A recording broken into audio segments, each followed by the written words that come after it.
All right, guys, it's Ryan with Ethereal Metal, and I'm here today with Jack, and I'm here with Adrienne of Sevenspires. Hello, hello. Thank you guys so much. We're in Huntington tonight at the Paramount. Thank you guys for taking the time to chat. How you guys doing today? Very welcome. We're good. We had some good coffee and excited to be back in New York, excited to be back in North America, Nice. and excited to be out with Camelot.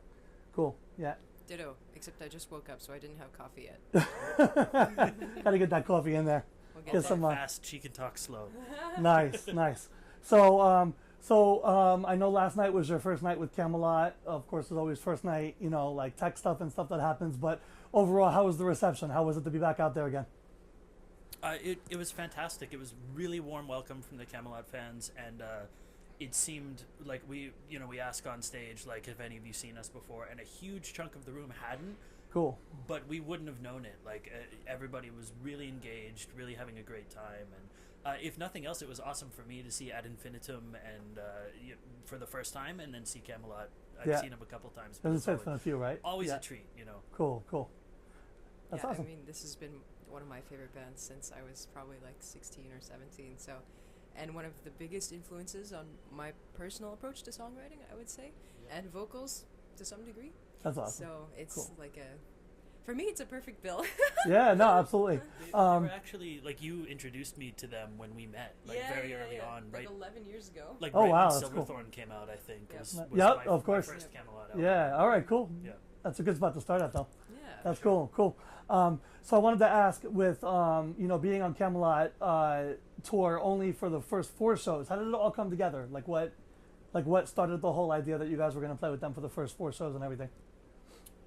Well, basically, Hammerfall is doing the rest of the tour, Yep. and so they, for one reason or another, I don't know if it was a visa thing or whatever, but they couldn't make the first 4 shows, so they were looking for someone to fill the slot, and we were asked, and now special guests for the first 4. So That's cool. It's more of a logistical thing, but I'm glad, really glad that it worked out. Yeah, for sure. It's going to be a Super great experience, I'm Yeah, sure. and it's basically home turf for us. Like, we're doing Boston, kind of the New England area, Okay, and then a little cool. bit up in Canada. So Yeah, exactly. right in our home spot. Cool.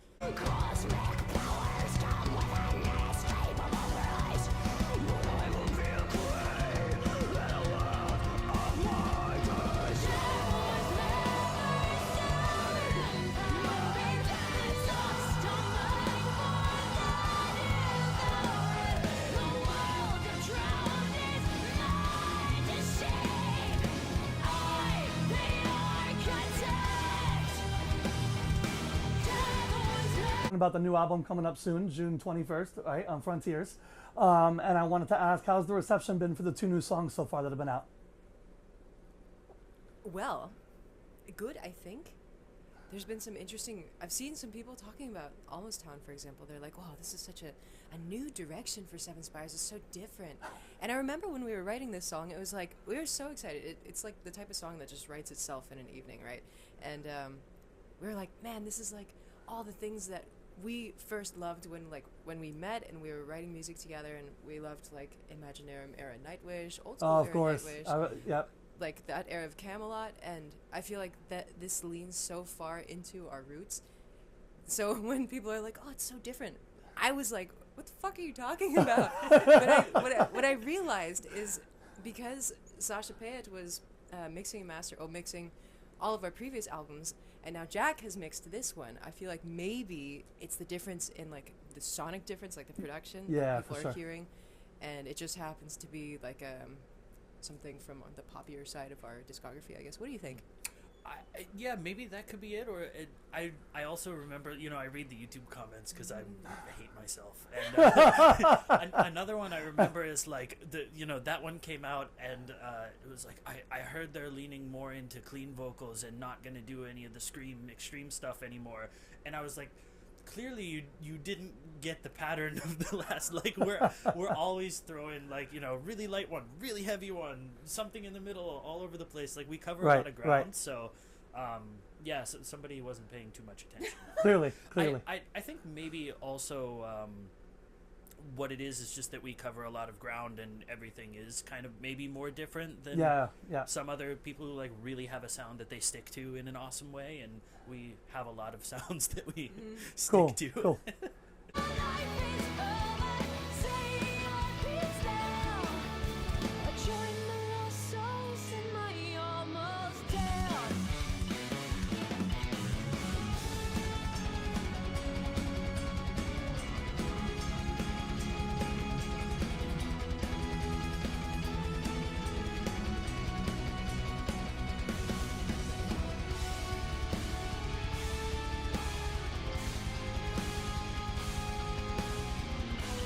Yeah, so it's interesting that you brought up Nightwish, right? So when I first heard the Almost Town, I kind of had like this vibe of like Ghost River or of like Last Ride of the Day, kind of like in the riffing, the drums, like all of that kind of stuff. So it's interesting that you mentioned that that was definitely like on the forefront of your like kind of like background and stuff. Yeah, For sure. absolutely. Good ear. Yeah, yeah. Yeah. So that's cool. On the press side, we haven't received the promo just yet, but we should be soon.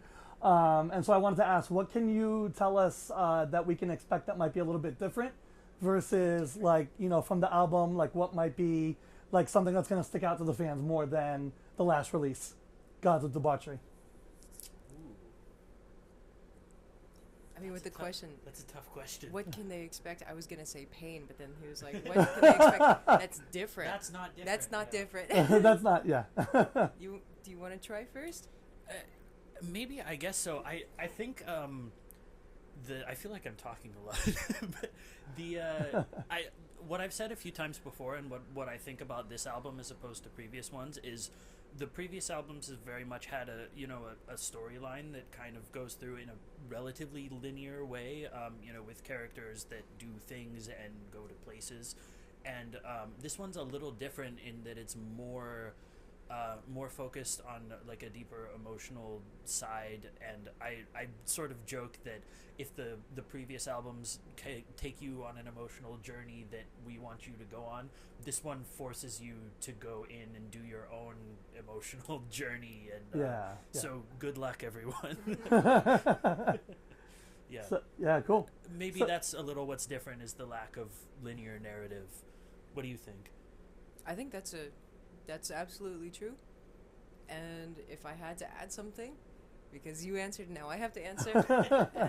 I would say I took a much different vocal approach to this album because I don't know. I had so many years of training, private lessons. I have a degree in all of this, but when we worked on this one, I mean, because it's such an emotional, like visceral album, I took a much more visceral approach to the vocals as well.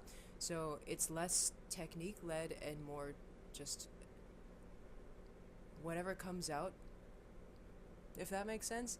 Yeah, And definitely. I worked with my voice teacher on this, and I was like, do you hear anything that maybe should be improved, or should I change my approach here or here or here? And he was like, you've already released a lot of music, and if you were a new vocalist, I would say you should try to fix these things, but honestly, you've already proved your abilities, and it's more important to show yourself now. So I would say that's very different That's for cool. a Sevenspires album.